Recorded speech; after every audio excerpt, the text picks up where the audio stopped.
how just getting quickly I ready can for go from Penguin freaky down. tonight, you know?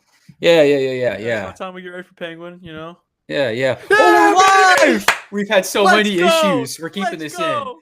Welcome back to the Rents 2 podcast, the podcast that apparently has issues with recording, but not right now. We're good now. We're good now. He's Erick, I'm Owen. What are we doing today?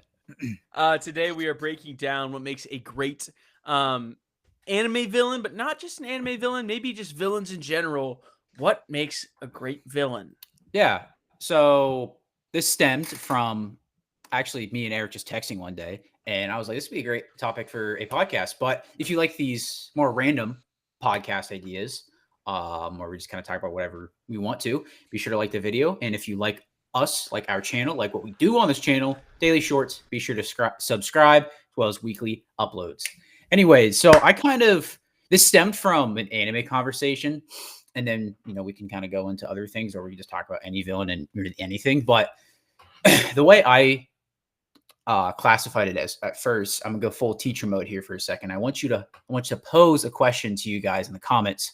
What do you think is your ideal villain in your mind? Like, you think of it can apply to different things, of course, but like any sort of thing you're watching, like what needs to be in that villain or in the villain of that show for it to be a successful villain. And that's something that we can answer, I think, as well in some ways. But I think for me, the main thing a villain needs to do is, at least in an anime, have to be threatening. They need to pose a threat while still having good development, not just being evil for the sake of being evil. Yeah. Well, So let's break it down. I think there's good iterations of evil for the sake of being evil. Yeah. And then there's bad iterations of it. Yes. I think one of the first, if we're talking, because I think it's easier to talk about villains on a broad scope, be able to relate to more people. When I think of a good villain that's just evil for the sake of being evil, it's just a bad guy. One of the first people that come to my mind, especially after rewatching the show for the past couple weeks, Tuco Salamanca. Yeah. When shown in Breaking Bad that he has no motive except for money, power, and drugs. Mm-hmm. And what we see from him is, being brutal, being ruthless just because he can, doing things just because he has the power to do them. And in a way that, threatens our main characters.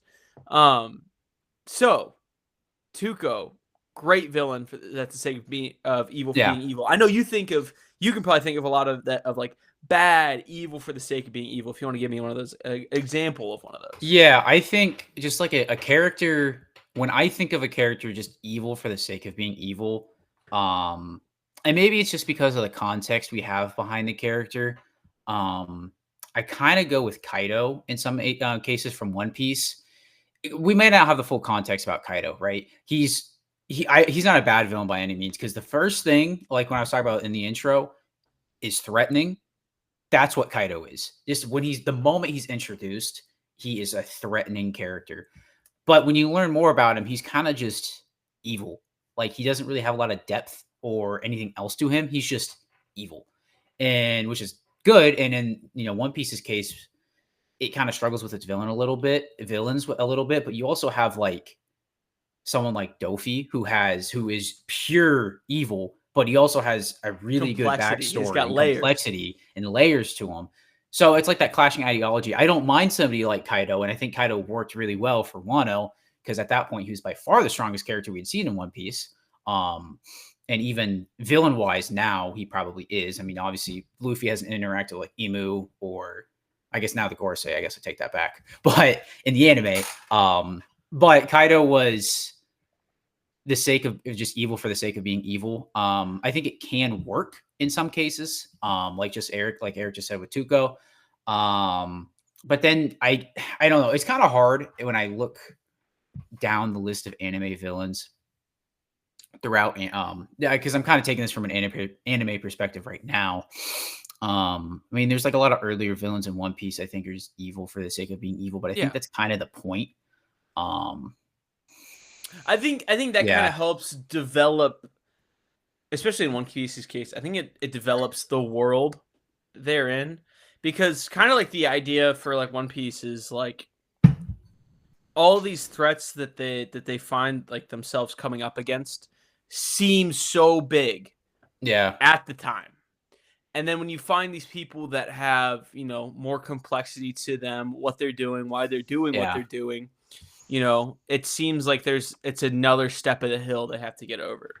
Right. So, I mean, you think about it as just like the evolution of One Piece's journey. You go from the 4 Seas, in our case, the East Blue. It's low level, easy to kill, no threat at all pirates to like the world government. So they're very low stake. They only care about wealth, fame, and power.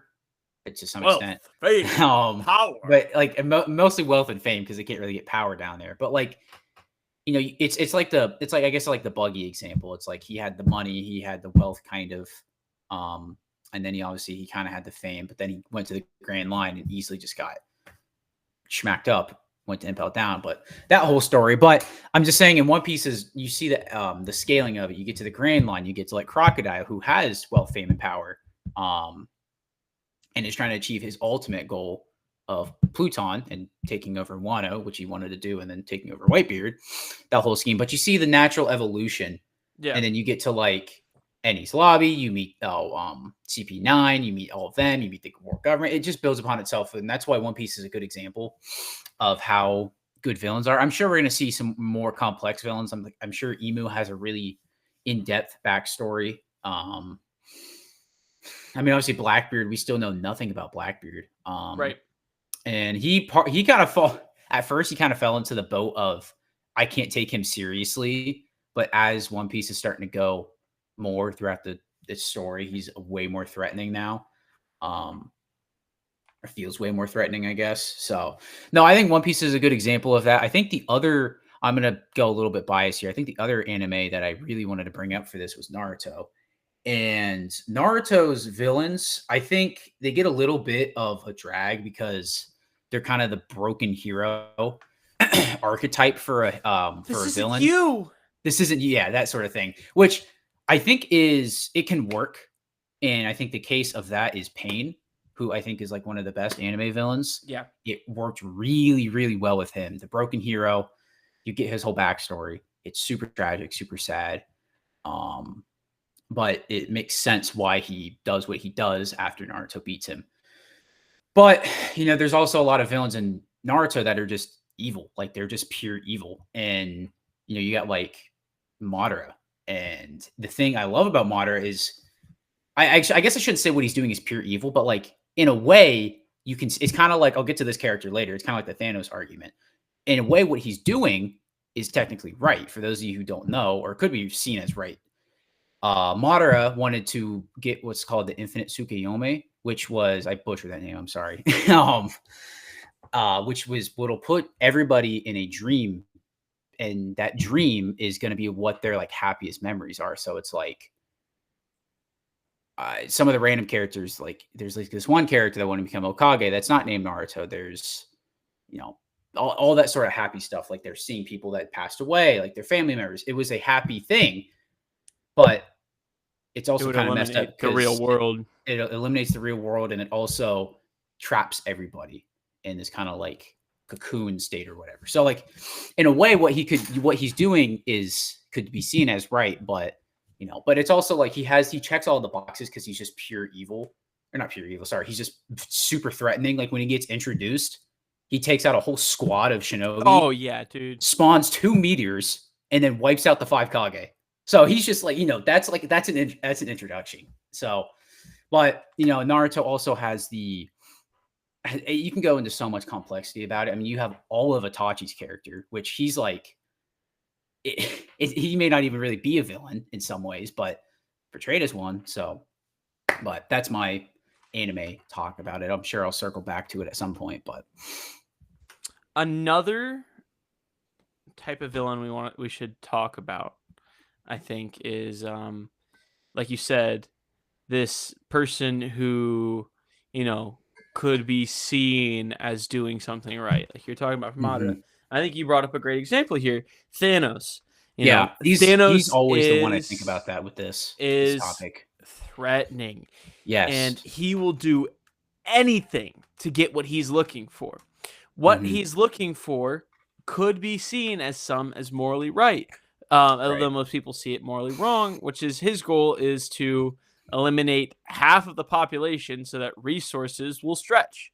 Yeah. One of the funniest things I think is that some people think that that he should have his snap wish should have been doubling resources. Yeah. Which makes sense, you know? Yeah, it makes a lot of sense. Make the Earth twice as big. Why didn't you just put potatoes everywhere? Fix all the issues. Yeah, get rid of deserts. Yeah. Get rid of deserts. Yeah. Put in farms. Yeah, put in farms. Just snap your fingers in every single part of the world, and all planets just become a giant farm. So here's the thing: is what's the extent of what it can do? So here's another thing: we could just say, snap fingers. Humans don't need food anymore, or living things don't need like. Yeah. Okay, it could be like, you know, that's a whole other debate. It's Marvel. It's Marvel. They don't think about stuff when they make it. You know? I think that's a really good point to bring up. Is he's like, I don't compared to a lot of other Marvel villains. I'm going mostly off the MCU phase 1 of the MCU or the first saga, Infinity Saga of the MCU. Arc 1, because I don't know enough about the second saga, but he has motives obviously to save people, quote unquote save people, but he also has a real compassion for the people around him. And I appreciate villains that have a real compassion for the people around him. It's like their family. Again, you can circle back to the Tuco thing. Itachi as well. Itachi's a perfect example of that. I don't know how much I want to talk about Itachi. I don't know. It's spoilers. I don't know. He's and also, there are a lot of people who don't see him as a villain. So, yeah, and I don't know how much, because if I say if I go into whole detail about the Itachi stuff, go watch Naruto if you're curious. It kind of spoils a lot of the show and a lot of the buildup. So, but he is one of the most complex characters I've seen probably in any show. He has a lot to him, and he may not be seen as a villain. But anyways, for the sake of what we're talking about, Thanos is a villain in the sense he wants to kill half the population, but also he can be seen as a good guy or a hero because he wants to solve world hunger. It's kind of his whole idea. But he's not, he does other things in the MCU and in the throughout the universe and all that stuff that could be seen as messed up, like what he does to Nebula, how he treats his daughters in general, and stuff like that. So still makes him a villain in some cases, but I think he's a good example of, you can look at this as like, oh, maybe he's not fully a hero, but some people or villain. Some people see him as a hero, or I don't know, but he's a good example of that. Yeah. So things like that. Growing up, to start from a kid, who are some of your favorite villains you saw in media, and what drew you to those villains? Okay. I gotta think about. I think this isn't really me necessarily as it's a little older as a kid. I think this is kind of like a different way of looking at it. I always really liked the dynamic of Ganon in Zelda, because the whole Triforce basis, right? And how there's reincarnations of Ganon, Zelda, and Link, and how throughout the Zelda universe, it's always new forms of Ganon, but it's not always just Ganon or Ganondorf. He can get reincarnated as something else, and he can get reawakened into something else. And all throughout the Zelda timeline is super confusing, but I think he's a really cool study of, I don't really know how you classify him as a villain. I mean, maybe just just classic. I want to take over the world, but it's also I just like the cycle. It's kind of like the cycle of, to go back to Naruto, the cycle of hatred that they talk about in that show a lot. It's a cycle of bloodshed, of violence. I don't really know how to describe it, but I always really liked that dynamic as a kid in the Zelda games. It's like how it's a new incarnation of Link, Zelda, and Ganon always, and they can tweak the characters. They can do new things to Ganon, where it's in Breath of the Wild, he's this ghostly demon sort of thing, and he's flying around the castle. In Breath of the Wild is so sick. And dude, have you seen the final boss in Breath of the Wild, where he's the light Ganon or whatever? That thing's really cool. But and then there's also like in other games, he's got the Ganondorf form, which is like his, I think it's Gerudo form or whatever, the one in Ocarina of Time. And then the best form by him is in Ocarina of Time, his beast form from that game is super sick looking. And I don't know, I just think that's a cool dynamic. I think growing up, I was always drawn to, you know, who's considered to be one of the best villains ever is Darth Vader. You know. Oh, of course. So you can't make a villain video. You can't have a video. Darth Vader. Talking about Darth Vader. Darth Vader. Darth Vader. I was talking fast. And I think the thing for me that made it really interesting, actually, I think it's cooler to have the character arc, is that growing up with the prequels, I watched the prequels before the sequels, aka the original trilogy. Yeah. I watched the original trilogy. I watched those, and I was like watching 1 through 3, right? And I learned the character of Anakin. I was like, Anakin's so sick. And then although I didn't get all of it at the time, like everything that happens in episode 3, because episode 3 is super convoluted and doesn't make a whole lot of sense until you can understand politics. Politics. And you know, but I could get the gist of it. I could get he's a good guy. He wants to do good things. So again, this is the Thanos. Good guy. He wants to save people's lives. Yeah. And in wanting to do that, he's able to be tricked by somebody, you know, Darth Sidious, evil intentions. You know, you can save the ones you love. Ooh. Have you heard the tragedy of Darth Plagueis the Wise? Yeah. But, you know, and in that, he turns into Darth Vader. And I was like, whoa, Darth Vader. And then I hop into 4. And I'm like, if this is episode 4, how come it looks worse than the other ones? Ooh, yeah. Ooh, I'm probably sorry. Star Wars is kind of confusing. I'm sorry. But then, you know, kind of seeing his character, then the full turnaround there. You know, obviously the Luke, I am your father, or whatever he says. I know that's not the actual quote. You know, Star Wars fans are gonna attack me for that. I'm not a Star Wars fan. Don't kill me. But you know, seeing this character, and then the more you grow up and learn about the character. You know, it's a character that you can understand why they became a villain, and you know, it's not something he didn't really enjoy being a villain.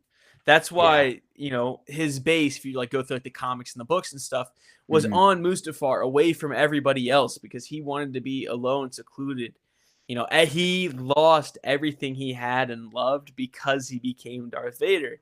And, you know, obviously just being drawn to that character, it's I was going to say, best written. Yeah, he's one of the best villains. He's probably the most iconic villain of all time, I would say. And yeah, so while you're talking about this, popped in my head, there's 2 characters or 2 villains. I think of the trope, and I think this might be one of my favorite tropes as a villain, is the villain that's like, he's not really immediately there, but he's spoken of as like a myth. And it's like, I know who you're talking about. I got two. So it's like, I'll just name off. I got Voldemort and Sephiroth. Yep. Yep. I'll start with Voldemort first. He's also one of the ones as a kid, I was like, he's just sick. So he's throughout Harry Potter. It's the, is it he who should not be named or shall not be named, or I forget something like that. I forget what they said in the book specifically, but and he's spoken of as like myth. It's like, but like from the beginning of the series, you've seen him, you know, the scar, the lightning bolt scar mark on Harry and everything, but you're not really aware of like what he is or like who he is or like what he even does. And throughout the story of Harry Potter, he's a super big manipulator, and he's just manipulating a bunch of people, things to kind of do what he wants. But still, it's like it's just he's this myth, he's this legend. You don't know what he is.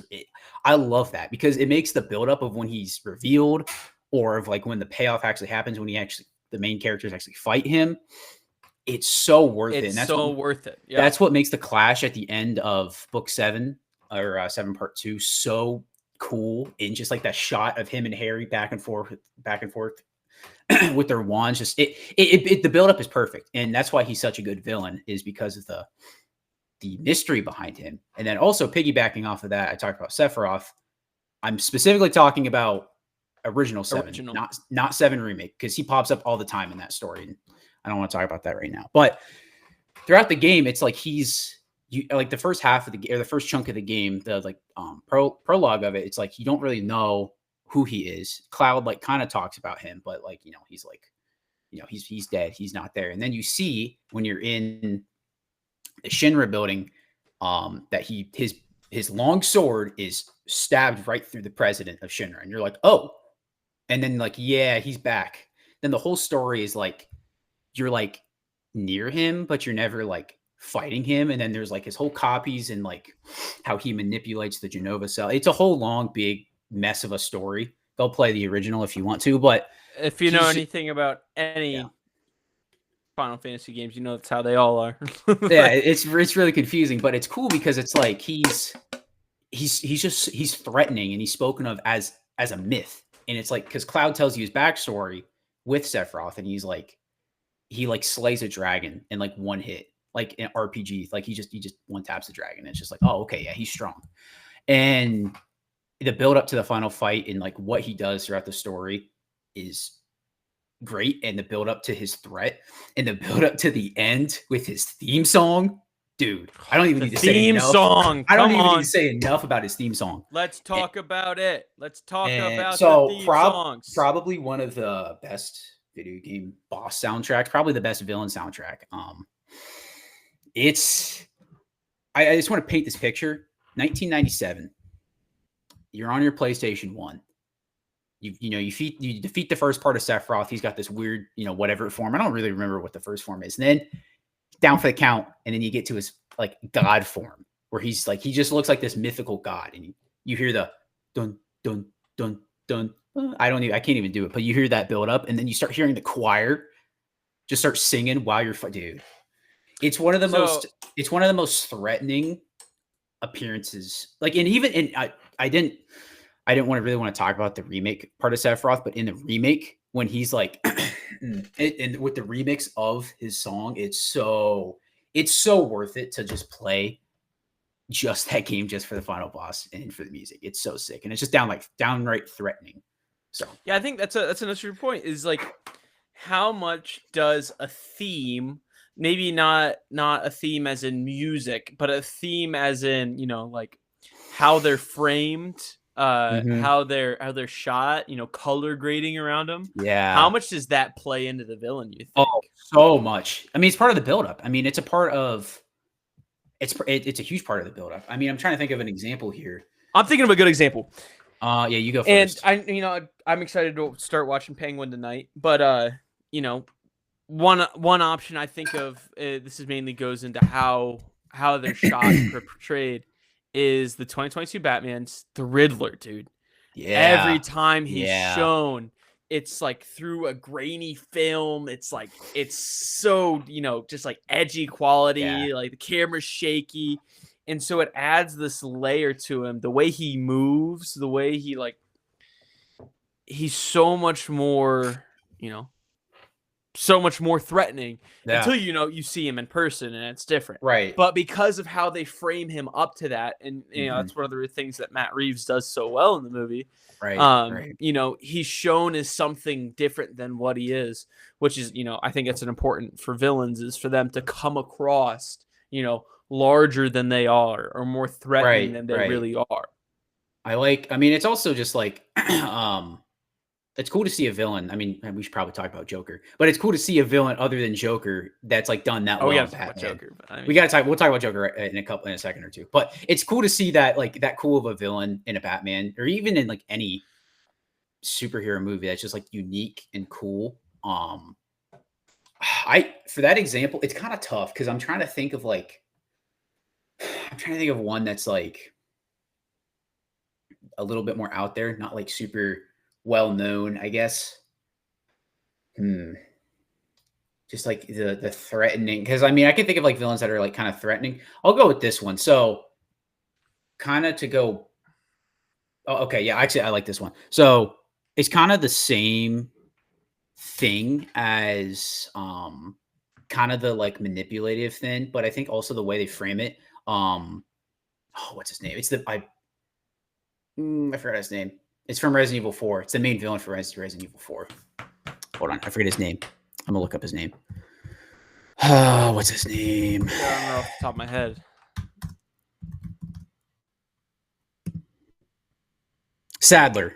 That's who it is. Okay, yeah. So he is a interesting villain, but he has the whole thing of manipulating, because you kind of see all the characters throughout the story. You see the dude with the beard at the beginning, or like halfway through the story. You see, dude, I cannot remember these names at all. And then I just remember Krauser. He's the main one. He's like the ex military guy that was with Leon. He kind of trained him, and you fight him. So he has all like these people at his disposal. But it's also like in the original Resident Evil 4, he shows up all the time. But it's also just like out of nowhere. It's like, I think the first time you save Ashley in the church, he just shows up. He just pulls up, and he's just there. And every time it's accompanied by a certain song, and it's like deep, and it's like dark, and it's like threatening. He just pulls up, and you just know, you're kind of worried. It's like every time he pulls up, you're gonna have to fight him, because you know he's way stronger than you, because he also like infects you with the virus or whatever. It's not like a zombie virus, but he infects you with that early on in the story.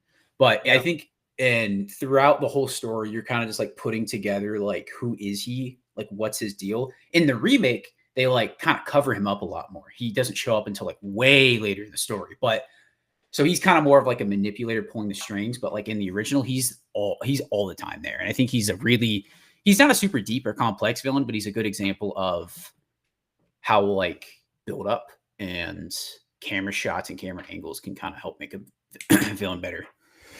All right, here's another example for you. This is another iconic villain that might not have the depth of other villains, but is so huge and threatening. Mm-hmm. Imagine this. You're sitting down. You're playing Mario for the first time ever. Mm. You're outside. It's sunny days, you know? Next thing you know, you're in a castle with fire, and there's a giant dinosaur dragon attacking you, dude. Yeah, I mean, Bowser's he's probably the most iconic villain. Larger than life, you know, yeah. Threatening villain. Does he have a lot of depth to him? No. Ooh, no. But no, I always remember New Super Mario Bros. Wii. That is his. I don't know how much you know about that game, but he like, you do the classic Bowser fight, the breaking the switch behind him so he falls in the lava. You think you won the game, and then this ultimate fake out. You're not trying to fight him. He grows huge. You're just running away. You're just trying to get out of there. And I think it was a really cool spin on it. You also have the Yoshi's Island, Super Mario World 2, the baby Bowser one, where he's like in the background charging at you. It's Bowser, man. Like he's one of the best villains in terms of popularity. And I mean, they get better. They kind of get better and better with some of his fights. Some of them are a little goofy, but and then you can't hate Bowser. And then also piggybacking off of that, it's you gotta, if you're gonna talk about Bowser, you gotta talk about Dr. Eggman. Now this is a villain I wanted to talk about earlier. Okay.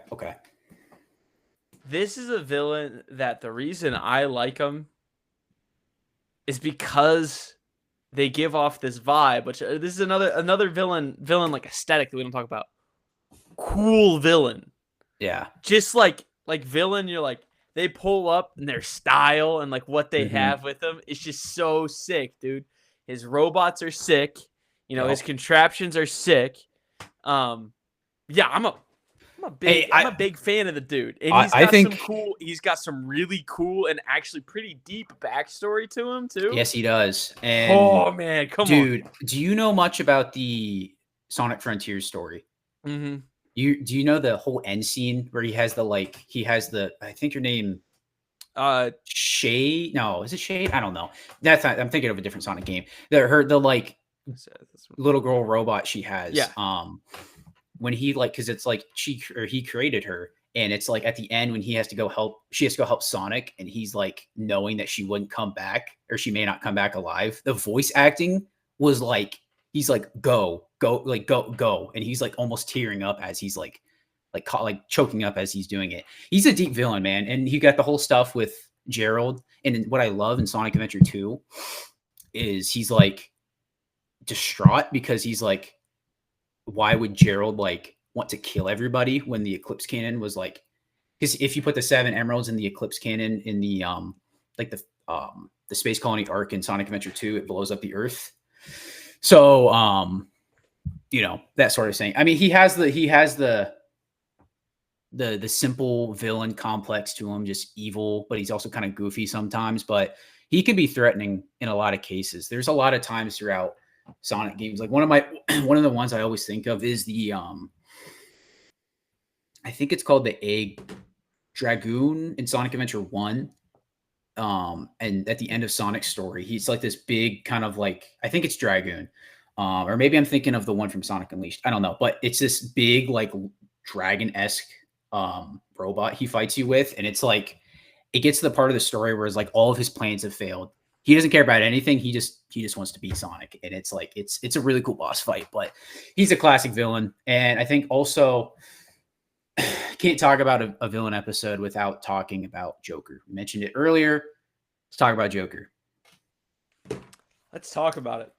I think universally, I think if you apply everything, if you take everything into account, what we talked about today, he is probably in the conversation, or maybe the front runner for the best villain.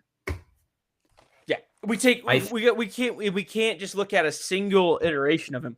We have to look at every iteration of Joker. You have so many different portrayals. You have the complexity. You have the threat. You have the threatening nature of him. You have the mystery. You have the interesting shots and the buildup and like the music and all that stuff. And you also kind of have like that goofy nature to him. Like he has it all. He has everything you want out of a villain. Yeah. And there's a lot of different iterations of him. I mean, obviously the Christian Bale Dark Knight is probably the best, but also the Joker movie is a whole different story of a good, the animated movies too, the animated show, the animated shows, sorry, Batman the animated series. Yeah. I mean, Joker really does have it all. He has the evil for the sake of being evil. Mm-hmm. He has motives, which we see, honestly, people can call it a cop-out motive, but his motive for wanting to break down all structures of society and just cause chaos in, the Dark Knight is done so well. Yeah, it is. I mean, he is also so smart about it. He gets the build-up right for it. It's also, I think they can pull it off because of, I don't know, I feel like Joker's really, the whole like idea of, I just want to see the world burn. It was created. I feel like that's been piggybacked off of by Joker, but I also think it's done the best with Joker. And I think it's because of just how threatening of a villain he is. Yeah, dude. I mean, you cannot do a talk like this without talking about Joker. No, you can't. And now let's talk about on the flip side here, because I like the movie a lot. Let's talk about the Joaquin Phoenix, the Joker movie one. Right. It's such a different take. It is insanely different take. Such a different take. You go from somebody who just wants to see the world burn to an absolute lunatic who is, I don't even know how to describe it in some ways. It's like it's the same type of character, right? He's this crazy dude, but he's so far down the road of craziness, but like in the most realistic way we've ever seen. Yeah, like, I think that's a good way of putting it. I think there's always some sort of limit to when Batman's involved, I think, because Batman has to win. You have to account for the dynamics of other characters. If it's just Joker, you can do whatever you want. If you have Joker and somebody else, like Joker and Batman, or Joker and like, another hero or something like that, or another villain, you have to account for the dynamic and how he's going to play off of each other. But like I just said, if you have just Joker, you can do whatever you want, and I think that's where the creativity shines. Yeah, I think it's like the thing is instead of just wanting to break down structures, Joker does just to see chaos. Yeah. Joaquin Phoenix addresses a very real problem in that, and that's the oppression of people in lower classes or people with disabilities, right? And he starts a revolution out of that. And how he does it is evil, very messed up. Yeah. But like I said, he addresses a real problem in that. And I think that's the thing is that Joker is it kind of plays blank canvas. He is the blank canvas for a villain where kinda you can make it as complex or as dumb as you want. Right. I think that's a good way of putting it. I mean, because you can go to as simple as, oh, look at this crazy dude. He just wants to beat Batman. Or he is addressing real life issues, but he's going about it in the most crazy, messed up way possible. But that's the Joker. And I think I'm the Joker, baby. Iconic. Yeah. He's like, I think he's right up there with Vader and Bowser as as the most iconic villains out there. But I think just overall quality of a villain, he's not my personal favorite, but he's one of the best, and you have to acknowledge that. So I think we should. I think we should end here soon, but we should go. If you haven't already, list off some of your favorite, and we should talk about some of our our least favorite villains. Favorite villains. All right, let's go. I already talked about a couple of them. You wanna go ahead and get started because I gotta ponder some funny ideas. I didn't really talk. I should have talked about him before. Not necessarily a villain, but he's going to count regardless. I'm going to talk about Shadow from Sonic. He could be kind of seen as an anti-hero in a lot of regards, but when he was introduced in Sonic Adventure 2, he was a villain. And I think he portrays the perfect example of maybe the broken hero mentality that you can do. I know I talked about Pain earlier, and I also talked about Itachi. But I think he portrays I'm going to save the world in some cases, but he also has the broken mentality, the broken hero thing where it's like, he had a promise to Maria, but he also was just, hey, it got messed up in the process. But I think he was pure-blooded evil. He wanted to see the world burn, but he came around to it. And then he kind of has the whole thing about figuring out his past. I think he's a great villain. It also helps that he's sick. He's cool. So that also helps. But he's always been one of my favorite villains ever since I was a kid. Yeah. I'm going to go a pick here for one of my favorite villains. I just thought about it and now I lost it. What the heck? What did I see that would remind me of it? He forgot. He was like, man, I know. He's like, I don't know anymore. That is quite sad. What the heck? Go ahead. You want me to go ahead? Okay. You would talk about least favorite or? Do a least favorite. Okay, so I got a good one here. I got a good one for my least favorite. Maybe you don't consider him a villain. I do, because what he did is insanely messed up, or what he was trying to do. I'm going with Eren from Attack on Titan. I do not like this dude. Yeah, he's laughing over there. He's a villain because he tried to wipe out more than half the world. The ending of AOT still makes me not like him at all, where he's like, oh, I don't want Mikasa to be happy. I want Mikasa to love me, blah, blah, blah, blah. I never liked Eren as a character. And when he went completely full evil, I'm like, dude, this is so dumb. I get it. The writing, I get it. But it's also, I just don't think it's a good writing decision. He's not a enjoyable villain. He's a whiny little kid who doesn't, I don't know, man. I do not like Eren. I've never liked Eren as a villain. I think he's not the worst anime villain because he's not really fully a villain. Man, though, I just thought it was dumb. But I get it. AOT fans do not come after me. I get it. But I just don't like it. Fair? Fair. Yeah. So obviously I said, I like Dark Knight Joker. I like, Darth Vader. I think another one that's just iconic from growing up is, I really, really liked, Ivan Drago. Rocky 4, dude. That was like a villain that felt so intimidating. Yeah. So scary. It was like, he's a threat, not only to Rocky, but to America. America. I mean, he's a threat to America. The whole movie was Cold War propaganda. Oh, it totally was. Hilarious. I love that too. It's one of the most iconic movies ever, and it was all Cold War propaganda. Oh, it totally was. But we accept it. Oh yeah, dude. I mean, they had a. I don't know if anybody out there knew this, but there was an opposite version of the movie called Drago that came out in Russia that painted. Yeah, the U.S. is the bad guys. Yeah. They can pick it up. But in this movie, dude, I mean, he kills Apollo Creed. Like, Yeah. ooh, like we got some weight behind him.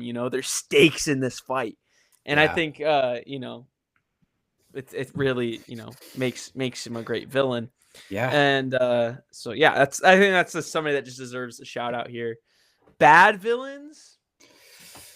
I think it's a more bad one. I got another like 3 good ones. Actually, I got one I definitely want to talk about, but you go ahead. Bad villain. Think of I had an MCU villain in my mind. I just can't remember who it was. Oh, another great villain. The most underrated MCU villain. Who had wasted potential. Killmonger. Oh, yes. He is. Black Panther was a super revolutionary movie, and I also think it was super revolutionary because, hey, guess what? It had a good Marvel villain. I don't like a lot of Marvel villains, but it's the difference. Like, there's cool Marvel villains. Like, you got like Red Skull. He's a cool villain. You've got who's the other one I was gonna say? Loki. I like Loki, but Killmonger. Killmonger has the depth, the complexity, and he is threatening.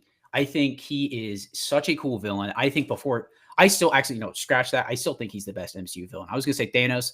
Killmonger's better, dude, and I think he had a ton of wasted potential.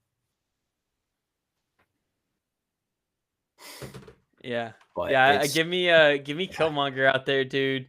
Great villain. Bad MCU villain. Real quick. Who was the one I was thinking of? Somebody who was just terrible. Bad MCU villain is who was it's from a movie I like. I can't remember what they named him. Man, what was his name? I mean, there's the villain. It's the guy from Ant-Man. I love Ant-Man. That wasn't the person who I was thinking of. I thought he was a Yellow Jacket. I thought he was so stupid. Yeah. I thought he was so stupid. Like, I didn't care about him. Yeah. He didn't have weight in any of it. Mm-hmm. I did not like him. Dude, don't give me boring villains. I was going to say the villain. This is also a boring villain group. I was going to say the villains from Falcon the Winter Soldier. They were really boring. I don't remember them, super boring. But I got 2 more. At least 2 more. We can cut it off soon. One example of just a pure, we were talking about this when we were texting about it, a pure evil character who just works well for the story. I got Mahito. He is just a perfect villain for JJK. He elevates the story so much, and you hate him. You absolutely hate him. This is something I wanted to talk about earlier. A villain that you're supposed to hate, but he's written good. Because that's his role. You're supposed to hate him. Mahito is a great example of that. You don't like him. He's a terrible person. Curse. But he's a great villain. And then the other one, I consider him a villain in some cases, but I want to talk about Richtofen from Zombies. So we could talk about him for hours. Ultimate's Richtofen, but he's a evil person, and I like how Primus Richtofen is just trying to do good things because of how bad that version of him is. And I also like his dynamic where he's thinking he can sacrifice his own clone or their older selves to save the universe. That version of Richtofen is really cool. Kind of more of like I don't want to call him a broken hero, but someone who's trying to do right, but try to go around doing the right thing, I guess, if that makes sense. But no, Primus Richtofen or Ultimus Richtofen is just pure evil. And all the experiments he did and his lore is insane. But I think he's also one of the most iconic villains out there. If you consider him a villain, insanely iconic. So I want to give him a shout out, but you can talk about him for hours. He's iconic, but trying to understand the lore of him takes hours. Oh, yeah. Like I just want to bring him up, but that is a really good villain. Yeah, he is very complex, insanely complex. Another complex villain you might not consider a villain. I was just looking at him because I was looking at a sticker of him. Zuko from Avatar. Great villain as well. Obviously you can go back and forth on whether he's a villain or not. Really well written character. But anyway, we could go on for a long time talking about our favorite villains. So how about you hop in those comments and tell us what your favorite villain is, and like, subscribe, comment, do all that good stuff. And what's another good thing that they should do, Owen? they should pay their rent because, hey, I'm doing that now.